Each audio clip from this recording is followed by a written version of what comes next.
Hallelujah. അവനൊരു ജീവൻ കണ്ടെത്തി. അത് മനുഷ്യന്റെ ബുദ്ധിക്ക് മനസ്സിലാക്കാൻ പറ്റത്തില്ല. സാധാരണ മനുഷ്യന് ദൈവത്തെ സ്തുതിക്കുന്ന സ്വരം കേൾക്കുമ്പം അവനൊരു അരോചകമായത് അവനൊക്കെ വേറെ സൂക്കേട്. പ്രിയപ്പെട്ടവരെ, ഏതെല്ലാം വിധത്തിൽ കള്ളു കുടിച്ച് ഭൂസായി കാറി കൂവിയാലും ആർക്കും ഒരു അരോചകത്വം ഇല്ല. യേശു ക്രിസ്തുവിനെ സ്തുതിക്കുമ്പോഴാണ് മനുഷ്യർ. ഇനി യേശുവിനെ അല്ലാതെ വേറെ ആരെ സ്തുതിച്ചാലും പ്രശ്നമില്ല. യേശുവിനെ സ്തുതിച്ചോ മനുഷ്യന് സഹിക്കത്തില്ല. കാരണം പിശാചിന് സഹിക്കത്തില്ല. പിശാചിന് സ്തുതി കേൾക്കുമ്പം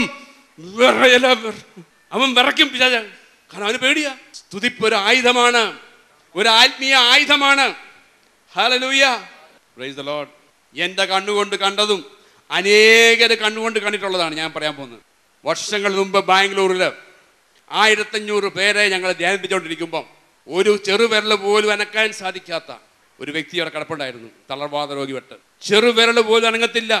1500 പേര് സ്വരമുയർത്തി കർത്താവിനെ സ്തുതിച്ചപ്പം ആ വ്യക്തി അവിടുന്ന് എഴുന്നേറ്റ് സ്റ്റേജിൽ വന്നു. ഹല്ലേലൂയ.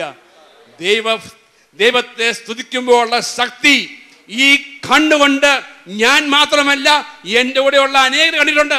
ദൈവത്തെ സ്തുതിക്കുമ്പോൾ ദൈവത്തിന്റെ ശക്തി എന്താണെന്ന്. ദൈവത്തെ സ്തുതിക്കുമ്പോൾ നരക കവാടങ്ങൾ വിറയ്ക്കും. നിങ്ങളുള്ള രോഗങ്ങൾ മാറും. നിങ്ങളുള്ള പൈശാചികമായ ബന്ധനങ്ങൾ വിട്ടു മാറും. നിങ്ങളുടെ ചങ്ങലകളെല്ലാം പൊട്ടിപ്പോവും. അതുകൊണ്ട് അതറിയാവുന്ന സാത്താൻ പറയും, ഇങ്ങനെ എഴുതപ്പെട്ടിട്ടുണ്ട്, നിങ്ങൾ പ്രാർത്ഥിക്കുവാൻ പോകുമ്പോൾ നിങ്ങളുടെ വാതിലുകളും ജനലുകളും അടഞ്ഞ് കണ്ണുമടച്ച് കൂർക്കവും വിട്ട് അവിടെ ഇരിക്കുക. ഹല്ലേലൂയ.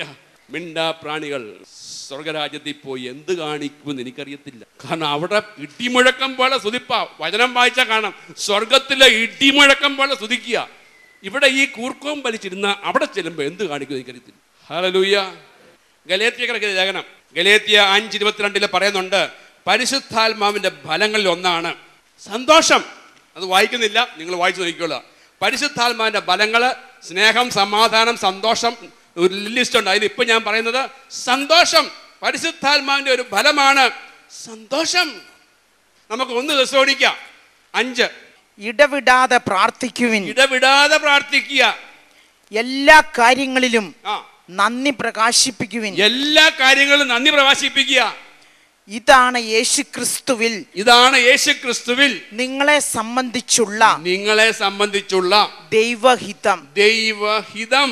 നിങ്ങളെ സംബന്ധിച്ചുള്ള ദൈവത്തിന്റെ ഹിതം ഇവിടെ വെളിപ്പെടുത്തിയിരിക്കുന്നു.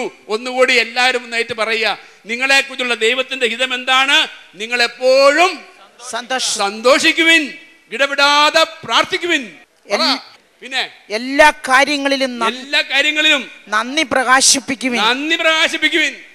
ഇതാണ് നിങ്ങളെ കുറിച്ച് യേശുക്രിസ്തുവിലുള്ള ദൈവത്തിന്റെ ഹിതം.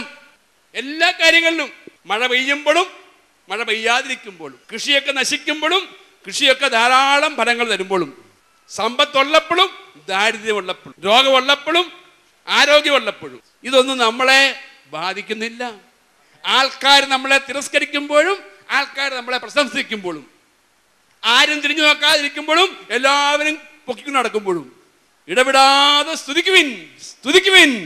ഹല്ലേലൂയ.